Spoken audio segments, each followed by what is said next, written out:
Okay. Hi, guys. Thank you for coming out. I am Kim Anderson. You can call me Kim. I can go back and really too. I am a lens-based artist, and I'm based in New York City. I'm originally from Richmond, Virginia.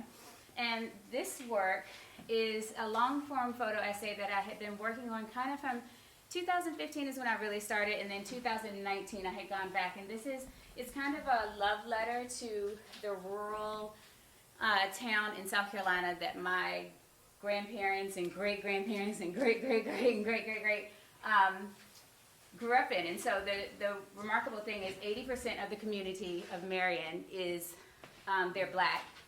Not only are they black, they are descendants of my third great-grandfather.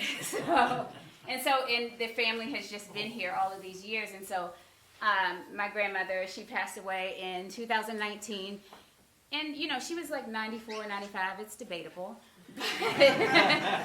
It's debatable. She would tell you she was 92. I mean, whatever. When she passed 90, it's fine. And so, but we had gone there because every year there's a homecoming. Every year there's a homecoming.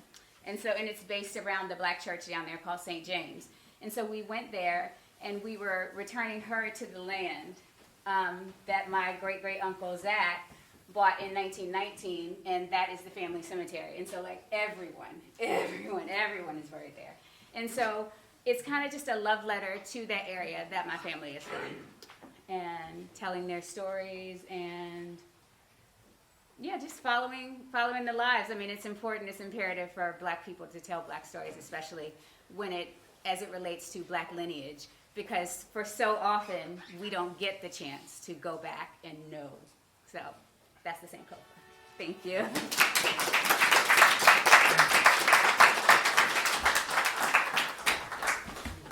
And Amber, would you like to take the side?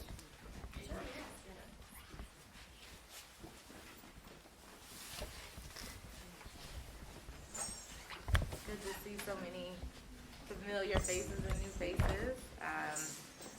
Taking my mask down. Thank you all for being here. My work here on this wall and also on the other walls tell many different stories, personal stories of me growing up as an African American woman. Traditions, this is how to wear a headscarf. You don't really learn how to, you just wear it. But I was born and raised in Tallahassee. I've lived in New York for the past 10 years. And when you look at my work, I try to depict a lot of my personal journey, whether it's my natural hair journey, whether it's traditions of my childhood that I've learned. And I also really find texture, pattern, fabric, textiles really interesting, so I incorporate that in my work as well to tell personal stories of my family history, and also just growing up as a black woman and that individual identity, but also shared identity of our culture. So I hope you all can take some close looks and let me know if you have any thoughts or questions to share, but I appreciate you all being here. So. Yes, girl.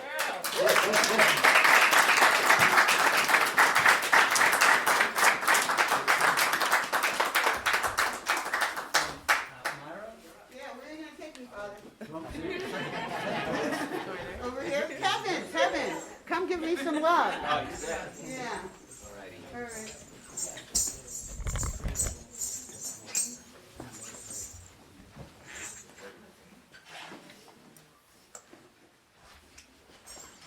Thank you, Kevin. So, I've been an artist for a really long time, and I didn't even know I was an artist when I started. But I love found objects. I love materials that have been here before me. So even in work, like the work in the front that you see of mine, I spend a lot of time creating a history in something. And I was adopted into a white family, raised in a white family in the 1960s, right? So that was kind of early for that to happen. But being as beautifully dark as I am, it wasn't like I could make believe I was anything other than a beautiful black woman or person at this stage of the game. So when we got locked down, there was all the craziness happening, and the George Floyd thing and Breonna Taylor happened. And when I started painting these, it wasn't really only for them. It was really a thought for me about, our young men and our young women and their walk in life, and just kind of honoring them and saying to myself, well, these are doors.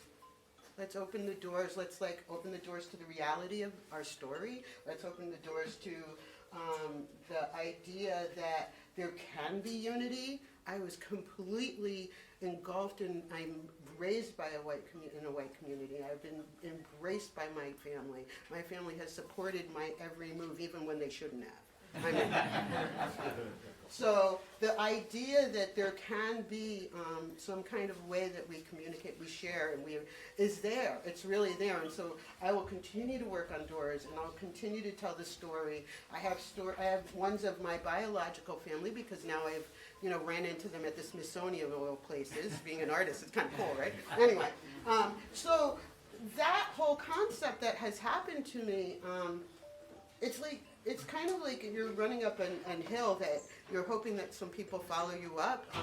But I do believe that they do, because some of my biological family has come to visit me and spent the time to come to see my show as well. So I feel like there is a testament to the idea that the doors can be opened and we can come together.